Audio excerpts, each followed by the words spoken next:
art is the best way to build empathy from somebody else's experiences that we have in our repertoire, in our arsenal, in our toolbox of being human. I will never know what it's like to be Black, but maybe I can at least get a taste or get a glimpse if I'm told a good story, if I'm told a real human story that can help me appreciate, that can help me understand, that can help me deprogram. Art has that potential. And so if we are perpetuating flattened, caricatured stereotypes of people who are different than us, we will never get to know them. We'll never get to see them with the same humanity that we afford ourselves. So I think as we are living in this more diverse society, more diverse than we've ever had before, we need to see each other with more nuance. It's more critical than ever, critical to our democracy, critical to our society, critical to our communities, critical to the arts, that we make art that empathizes each other better, and that we try to see through somebody else's experience and let ourselves live in somebody else's experience. That's what we have to contribute right now.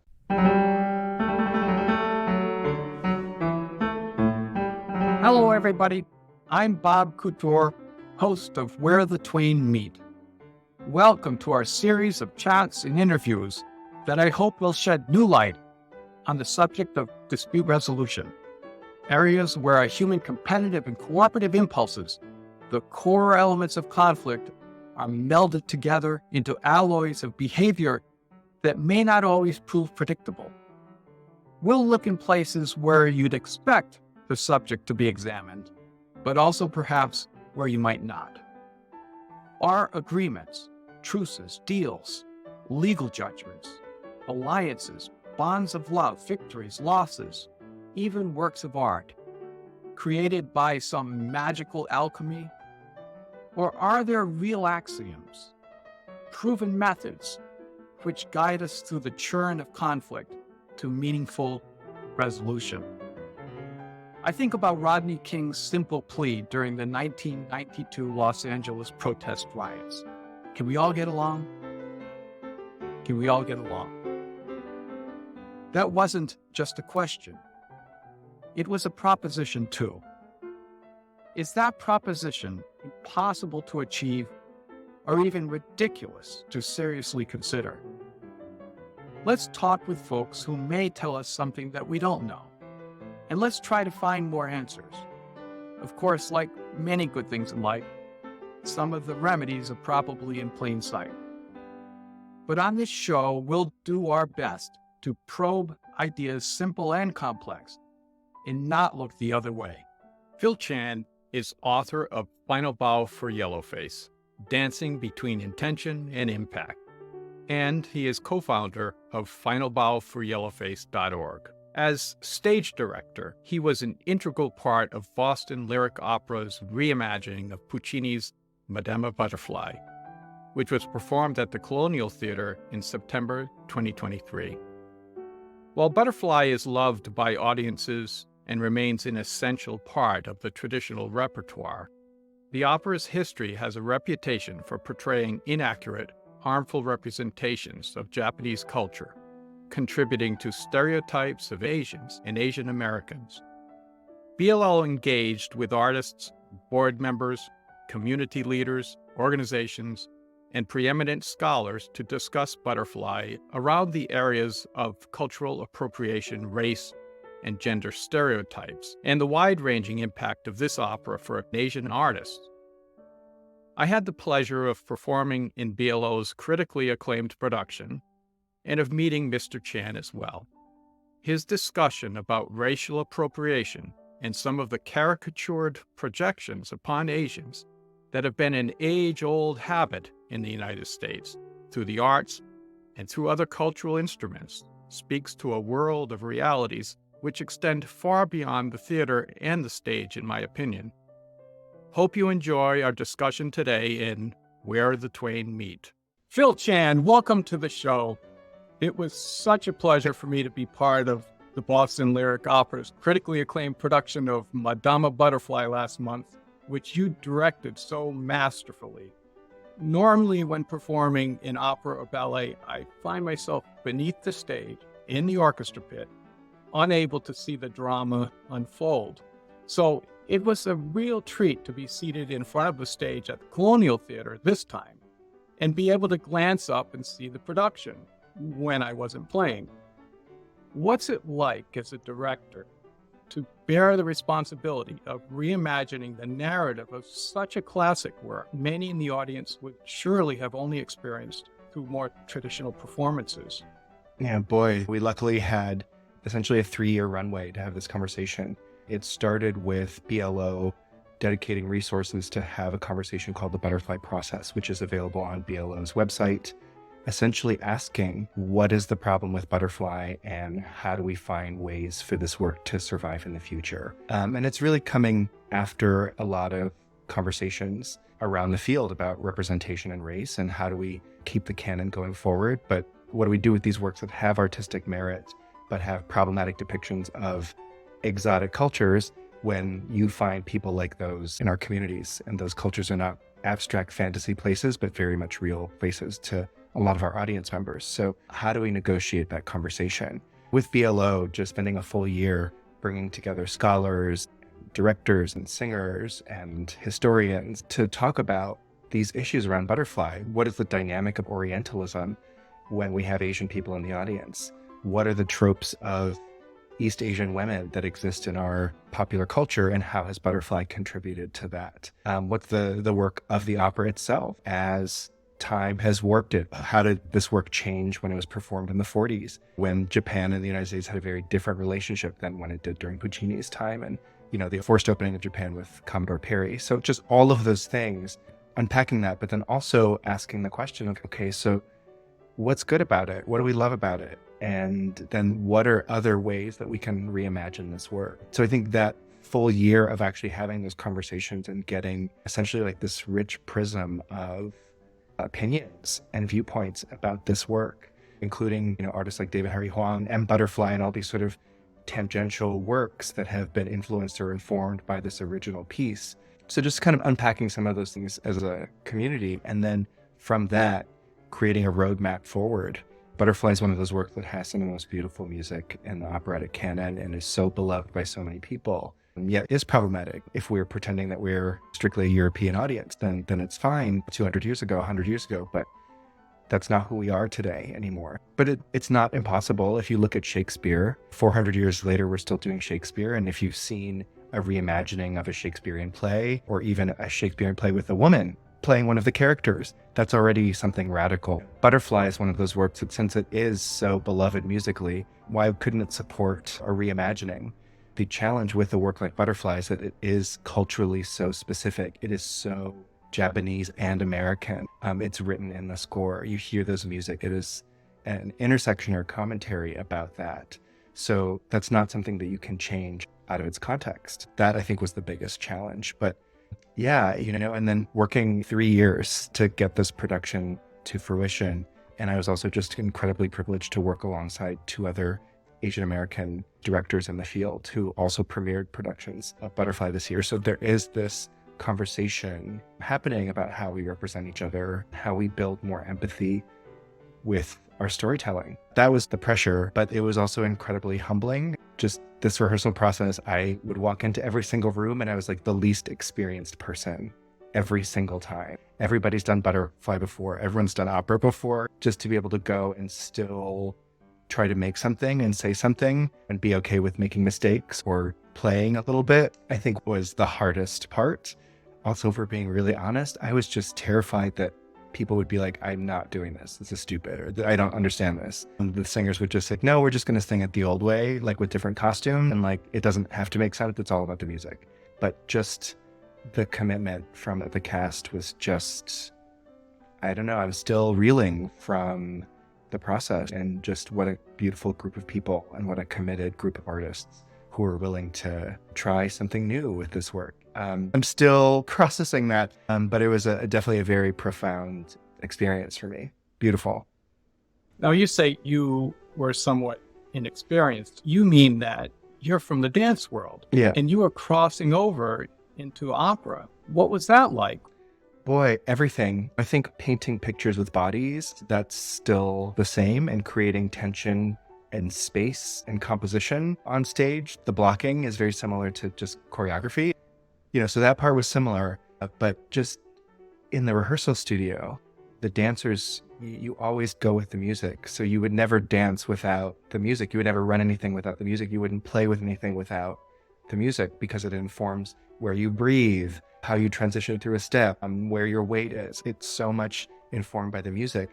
Whereas the singers really approach it like you're staging a play. They all know the music. What they need to actually learn is their blocking, their emotions. How are they changing how they feel in their body and looking and responding? The beats of that emotionally, the weight of it in their bodies before we added the music. At first, I was just running things with music, and the brilliant Nadia Yoshida Nelson, who is our dramaturg on this production and sang over 200 performances of Suzuki all over the world, is sort of like, no, it'll be much faster if we do it this way, treat it like a play. Oh, okay, great. That process was different, but just a different way of working. I will say the weird thing that I noticed as a body person is, you're sitting literally just a few feet away from singers every day for hours, and you hear this instrument so powerfully coming at you. It's very different when you're like in a big opera house. You're literally sitting right next to a cannon going off, and the vibrations of the sound from one human person vibrating at a frequency and being within the resonance of that every day. It's like being in a sound bath. It was so physically overwhelming. I had problems sleeping at night. I would just lay there and I'd feel this vibration in my body, that it was still sort of rippling or echoing through my body. I can't describe it any other way. It's not like getting a song stuck in your head where you like, it's stuck here. It was like stuck in my body, which was a very intense physical experience, which I'm sure singers take for granted. I was like, wow, this is very different as a dancer. You feel it in your body in a different way. We have sore muscles, that's how it comes out for us, oh, like my knee hurts, my back hurts, but not this vibration. That was really interesting. Earlier, you were talking about essentially unpacking so many of the pieces of the production that you're bringing into play. You mentioned the need for empathy in some of the emotional pieces, and you're bringing a certain seasoned urgency to the production. Yeah, so just my advocacy work in getting ballet companies to rethink their depictions of Asian people through Yellowface.org, through Final Bout for Yellowface. The flip side of that coin is also saying, okay, we tell so many of these Oriental stories, right? We put on the turban, or we put on the sari, or we put on the kimono, but like we don't have Asian creatives. We don't commission Asian composers. We don't have Asian collaborators. And this is still just like a European fantasy of other cultures. At the same time, being an Asian person living in the minority outside in the world, those symbols like the exchange student, the ching chong, the pulling of the eyes, all of those things are compounded into how we are treated, the spaces we are welcome in, the university applications, and how open we are to being accepted into academic institutions. When we apply for jobs, what does the name Chin mean versus the name Smith? When you see a resume, all of those little things are compounded. And so how has Butterfly been a part of that? We just had this global pandemic. I've been spat on multiple times during COVID, this violence against Asian women in particular. And then we go to the opera house and we see this hyper-submissive, hypersexual 15-year-old geisha. What's that correlation? When the strongest Japanese-ness in our culture is Madama Butterfly and not something authentically Japanese. What does that say? What does that mean for Asian women, for Asian people? So that is where I think that these works have to expand beyond their European center. Even for white Americans, you could be German American or Irish American, but you're not European anymore. You're American. Similarly, I am Chinese American. I'm not Chinese. I'm not Chinese from China. I am Chinese American. So the center has to be bigger. Art that works for Chinese people in China won't work for me, because I just don't get the jokes. I'm not Chinese. And similarly, these operas that were made for European elite from 100 years ago, they don't always work for diverse 21st century people. So how do we keep the work, which is beautiful, and expand it to include all of us? That was the sort of mission of this work. The rule of the game was you can't change the music because that's what people love. the music. So what's the new story? How do we tell a story that centers an American experience as opposed to a European fantasy of one? And what we are looking at is Japan and the United States. So an Asian American viewpoint does feel appropriate for this opera. After all, Chucho-san, the original character, even though not legally, she probably emotionally embodies this tension of an early Asian American. Where do I belong? Do I belong here? Do I belong there? What does that mean when there's these conflicts? How do I live in a binary space that feels like at times it's in opposition with each other? And that's a lot of the questions that Puccini is asking in the opera, and that Asian Americans today are still asking. And Asian Americans in the 1940s, where when we set this particular production, were also asking. So I think that's just a theme that I picked up on and just felt like from there it just sort of blossomed into this larger story. In your book, Final Bow for Yellowface, the subtitle is Dancing Between Intention and Impact. Could you talk about what that dance is and how you learned those steps? Yeah, I think that dance is really grace and assuming good intentions. Most people don't go into the arts to be nasty. It's just too hard. You have to come into the arts from a place of love. You have to love it. No one's going to do their scales or do endless pliés because they want to be malicious or nasty. You come to it because you love it. So yeah, dancing between intention and impact doesn't always mean that the art we make lands the way we want it to. So we're all just trying our best. We're all trying to tell stories, and sometimes it doesn't work. Assuming grace, assuming good intentions. So for example, if you came to me and you said, hey, Phil, the Chinese character in your new ballet is super offensive. You're really racist. Your ballet's really racist. I would say, well, no, you're questioning my intention. And no, I'm not racist. You know, my cousin's Black. I love Mexican food. And I grew up, in Japan. So I'm not racist. End of conversation. Whereas if you had said, hey, Phil, I noticed that the Chinese character in your new ballet was the butt of the joke a lot. Was that what I was supposed to take away from as the audience member?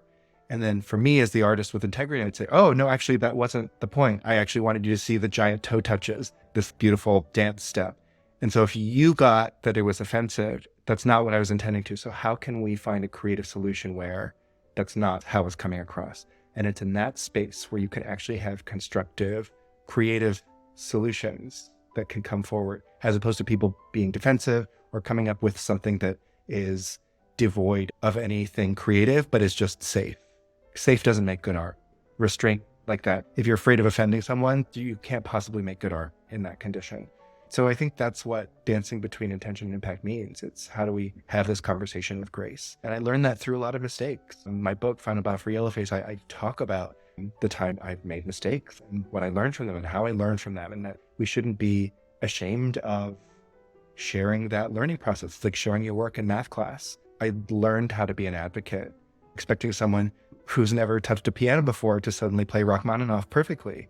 Of course not. You make mistakes, and that's part of the journey. So I consciously trying to share that journey with other people to show you that, hey, like I'm not actually anybody special. Anybody can do this advocacy. You just have to step up and do it. Ibram Kendi says the test for racism is simple. If policy widens racial disparities, it is racist. If it narrows them, it is anti-racist. Does that ring true to you? Yeah, I think for me, my work is expanding a strictly European center to be a global or multicultural or multiracial center. So I'm trying to make it bigger for more people. I'm trying to break down barriers to people appreciating Madama Butterfly. One of the most meaningful feedback that we got from the show was from Asian folks. I was just so touched by people reaching out and saying, I usually cringe at Madama Butterfly. I would never take my mother to see this show. I can't get myself to appreciate the music because it's always so cringe. And this production was stunning and broke my heart. And it was just beautiful to be seen. Thank you for telling my story. And just to get that feedback, to break down barriers to appreciating something like that, I think is super meaningful. I'd be proud if that was how people saw this production. I also had folks saying, I had no idea Japanese people were incarcerated in this country.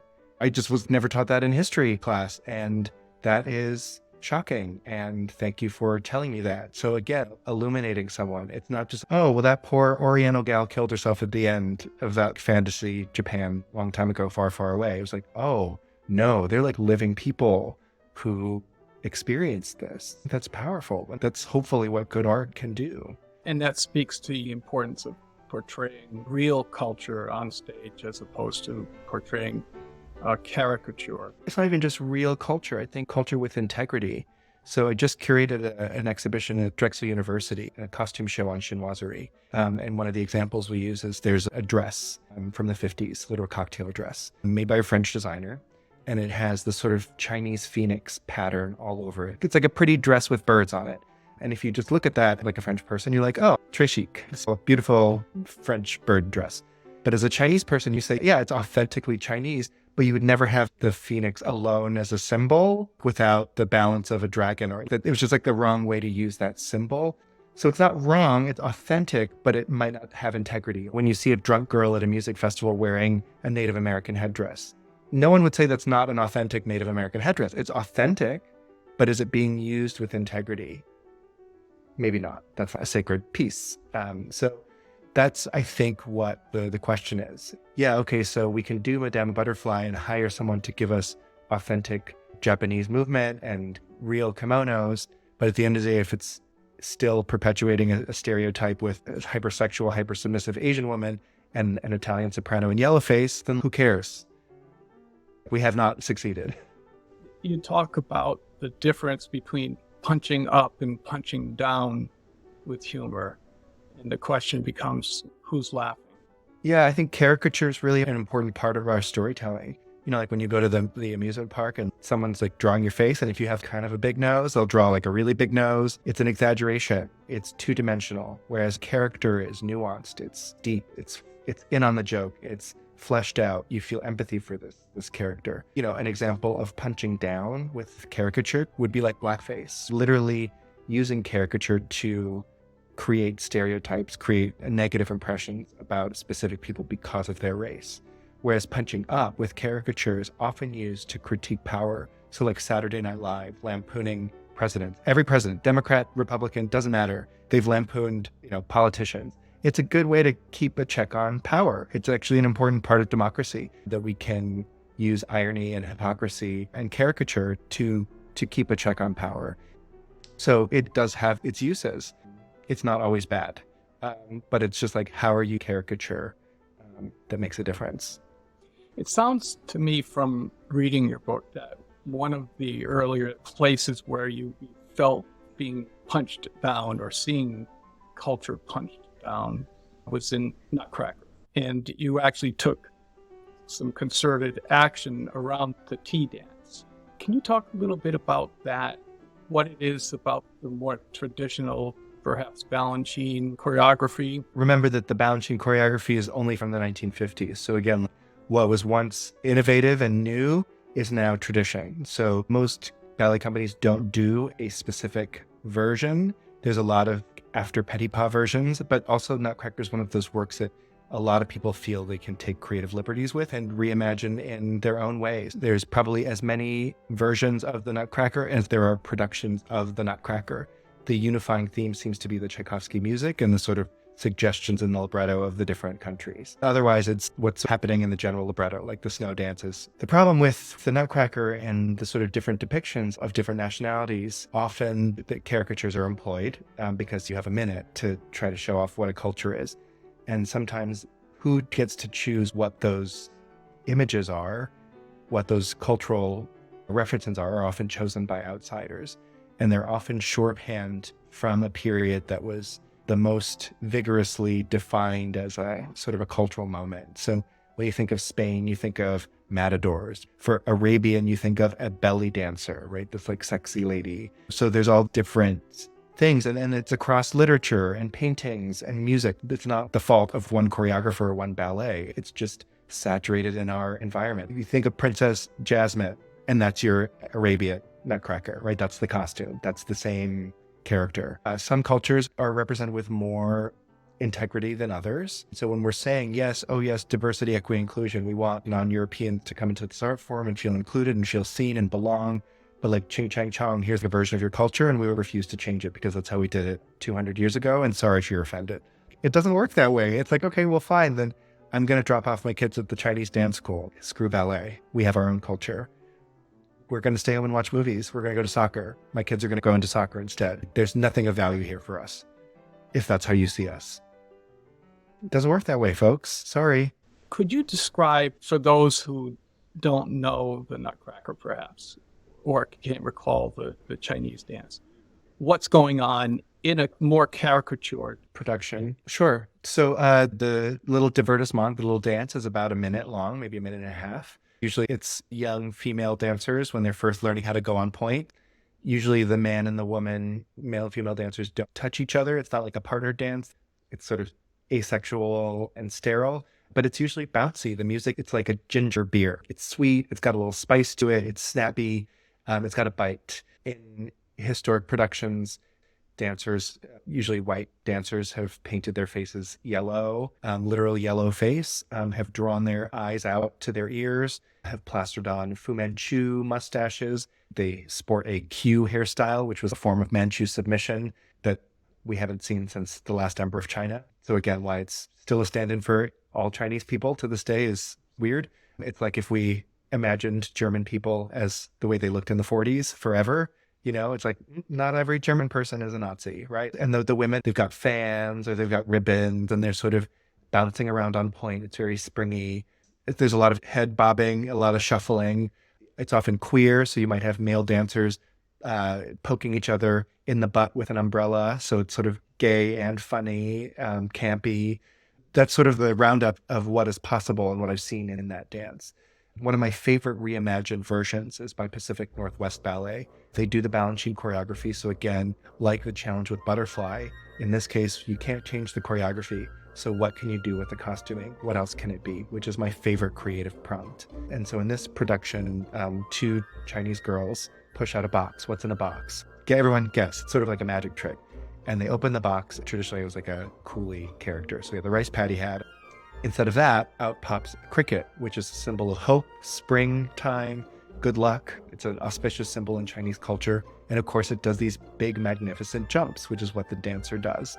And so two girls dance around and this green tea cricket leaps around the stage and does these big toe touches. And then once he's done showing off, he goes back in the box. He's got antenna and bug eyes and a little tuxedo, and he's so charming. And if you're like a young Chinese boy in the audience, would you rather dance like the coolie dance with the rice paddy hat or like the green tea cricket? And we're not changing the music or the choreography. It's the opposite of cancel culture. We have not canceled the Nutcracker. We have not canceled the choreography. This is a way to keep the choreography alive, to keep this legacy alive. So it comes from a deep place of love and appreciation and respect, not from a place of being politically correct or trying to cancel it. It's actually quite the opposite of that. What's the response been to the reimagined version? I think audiences love it. I've heard no complaints, especially from Chinese folks, Asian folks who write us letters and say, it's just really nice. Keep it up. It's nice to see that. It's better than the old way of doing it. We feel included at the ballet, which is great. But yeah, you'll have to ask PNB. Thinking about your work, it's not at all cancel culture. It's really staying with the essence. Yeah, Madama Butterfly, we didn't just reimagine it to reimagine it. We didn't set it underwater. We didn't set it on Mars just to do it. We didn't do a Flintstones Madama Butterfly just because that would be different. There was a lot of thought and care to how do we find a congruent story? How do we make this same story work in a way that welcomes everybody in? There's nothing wrong with Tosca the way it is, but the way Butterfly is, it's like a little problematic. I mean, yes, there are problems with Tosca, but it doesn't have as many visual blemishes that Butterfly does, right? So I don't know, just trying to figure out ways not just to reimagine, but really to keep it alive so that we can see the beautiful parts and even sometimes see the problematic parts while we're seeing the beautiful parts. I know you've been answering this question, but I want to go back to the resistance because I'm sure it's something you're dealing with all the time. We all are. But what do you say to the comment, we can't change history? We have to present the work as it was done for the sake of posterity, warts and all. I would just say that the person doesn't understand the performing arts. That's a great approach for the visual arts, film, photography, sculpture, painting. You want to keep those things safe because they will be destroyed. They will deteriorate. Whereas with the performing arts, you need to treat them as living works of art, treat them like plants. They need access to the sun, to pollinators, to dirt. They need to be a little messy sometimes. They need to be human and alive. That's the price we pay. And part of that means that once the show is over, it's gone. Our production of Madama Butterfly does not exist anywhere. It's gone. You can't touch it. You can't hold it in your hand. And that's the deal we made with the devil when we decided to do the performing arts. That is the value of the performing arts, is that we get to live with. For Shakespearean works, for example, the reason we still do Shakespearean plays is because every generation gets to adapt them in a way that still reflects the human truths embedded within them, but that work for whatever setting we are in that moment, right? That's why we're still doing Shakespeare. If you say, well, the art has to be done the way it originally was done, then are you saying you just want male performers doing Shakespeare? Do you mean you don't believe that we should be performing with electricity on stage because the ballet was premiered or the opera was premiered when we only use gas lights, flammable costumes, maternity leave, women on stage, all of these things that have made our art better? If we accept those, then why can't we accept change when it comes to better representations of non-white people, especially if we want them in the room, in our productions, buying tickets, on our boards, in our community? And maybe people don't want that. I don't know. That's what I think is what our goal here in America is, but maybe not everyone agrees with me on that point. You've really put yourself in the middle of these disagreements, and you must feel the churn of expectations coming from all sides. And I know you have a mantra: don't be the Asian person brought in to justify doing something racist. How do you manage that? It's hard. I think it comes with experience and being able to trust your gut and being able to read the room. It's hard trying to change the spaces that you are dependent on for a livelihood. As an artist activist, that is the challenge. You can't really exist out of the ecosystem. And I credit my co-founder of Final Bow for Yellowface, Gina Paskokin, a soloist with the New York City Ballet. She got her paycheck from New York City Ballet and was trying to advocate for change from within the company. I wasn't employed by them. I could say whatever I wanted. Her position really took bravery. So yeah, it's really easy for me as an opera outsider to say, hey, here's some things to change. But then you look at Naide Shida Nelson, who's our dramaturg, who is singing performances of Suzuki and who needs the work. When you see someone like that stepping up and putting it on the line, I'm just so proud to keep that company. So yeah, I think it's how I've been able to deal with that is just realizing that if that closes doors for me, those doors were never open for me anyway. And by speaking up, many more doors have since opened, like this production of Butterfly. It's also important to find your people, folks like Naida, folks like Gina, who are allies, fellow advocates, who you can vent to, bounce ideas off of. This work is really, really hard and exhausting. And to be able to have your people, have a community, both just the balm to it, but also the biggest reward out of this work has just been the deep connections I've made with the people. Is there a kind of redemption in seeing the work successfully brought to the stage? Yeah, I guess it gives me a lot of hope. Well, if we could do it with Butterfly, which I feel like is so hard to imagine Butterfly without a kimono. Not a single kimono in this production, and it still worked as a piece. Are there other works that we could apply this to? Can we hold on to some of the way we do things? Hold on to them a little less tightly to allow more creativity, to allow an outsider perspective, to take a risk, to do something radical. We're going to need that if opera's going to survive into the next generation. It can't look like your grandma's production. It just can't.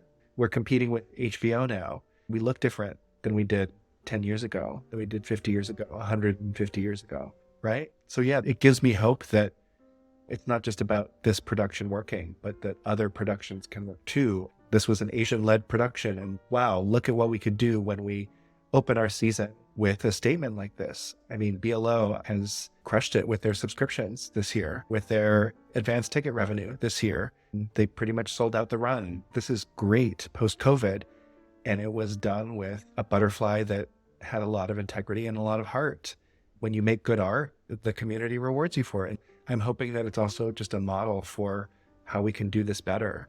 Do you have productions coming up that you see as being innovative in this way?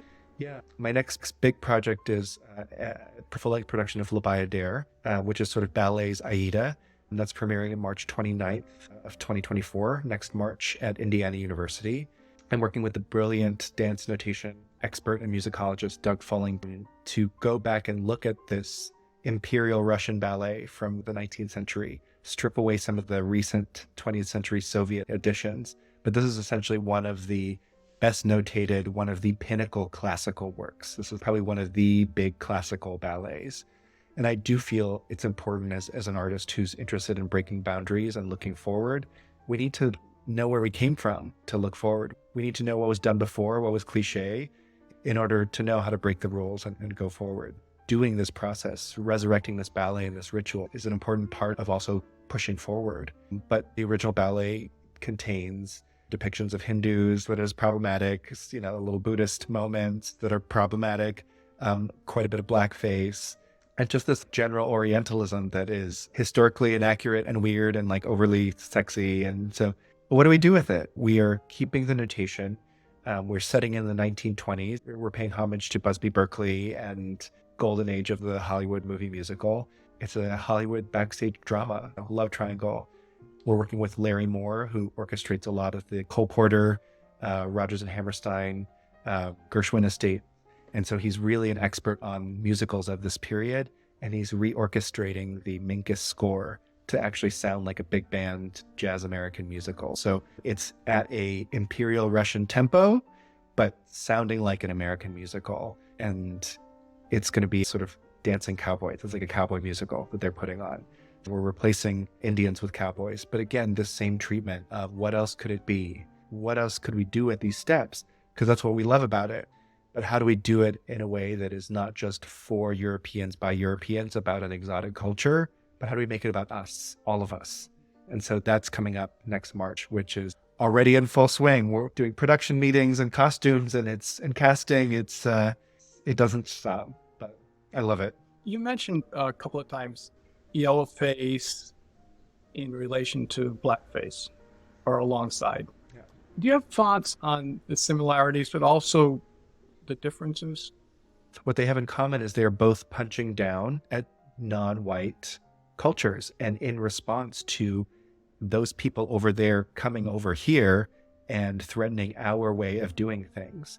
So we make them look buffoonish or overly sexual or aggressive or asexual or stupid or lazy or conniving. And we do it in a way to keep them from positions of power, to keep them from being able to integrate with our way of doing things, to keep them from marrying our daughters, to keep them from working in our spaces, to keep them from taking our jobs, from taking our homes. So that's historically how it's been used.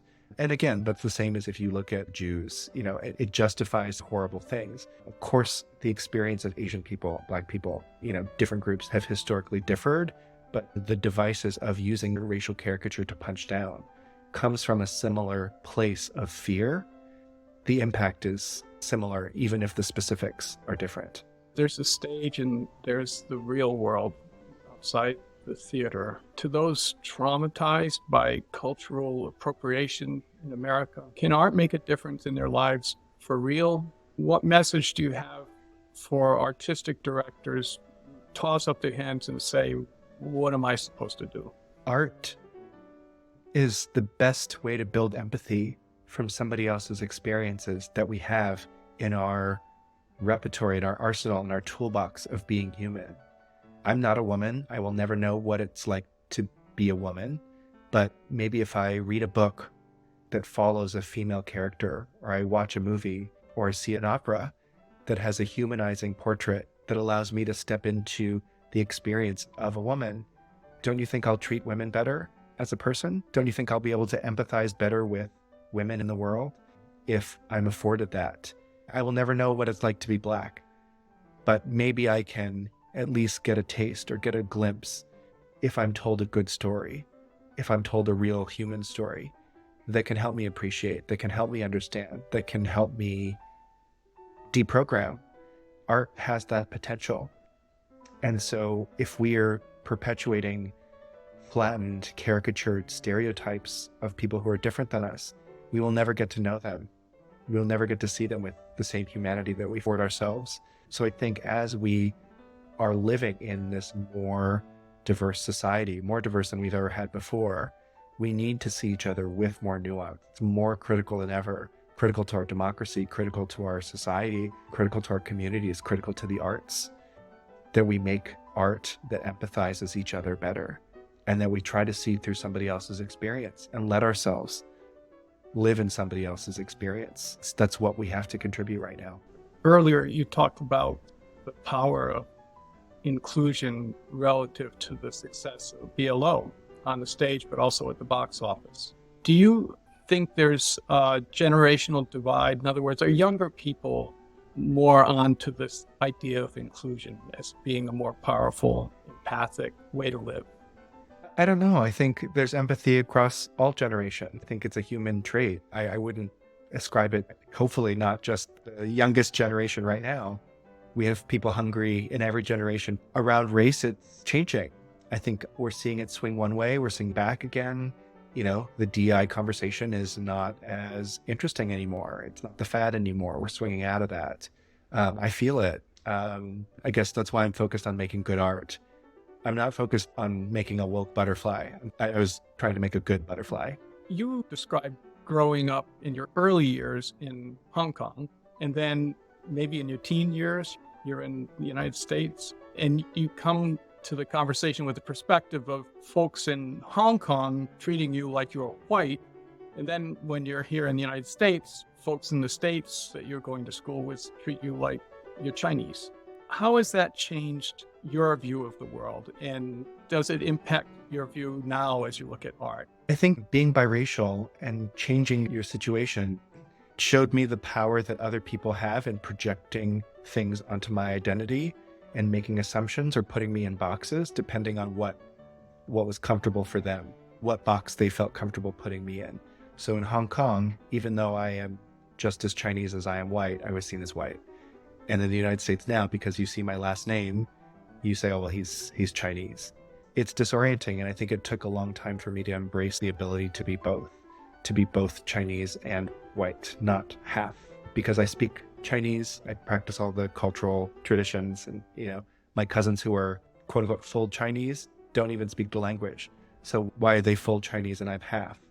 When I participate, I make the food, so it took some time to be comfortable with that. And it's sort of like the illusion of it's a rabbit and a duck, or it's an old woman and a young woman at the same time. And it doesn't change the image. It's just how you see it that changes.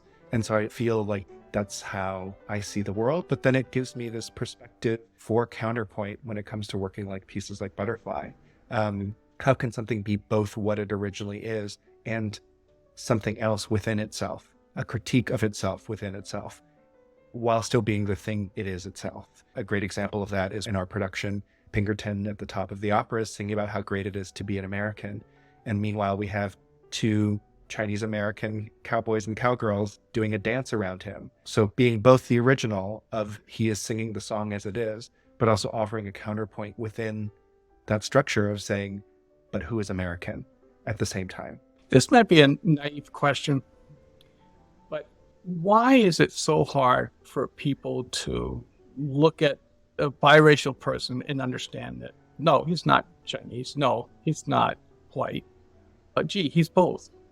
Why is that so difficult? Why would folks be inclined to say in one place he's white, in the other place he's Chinese?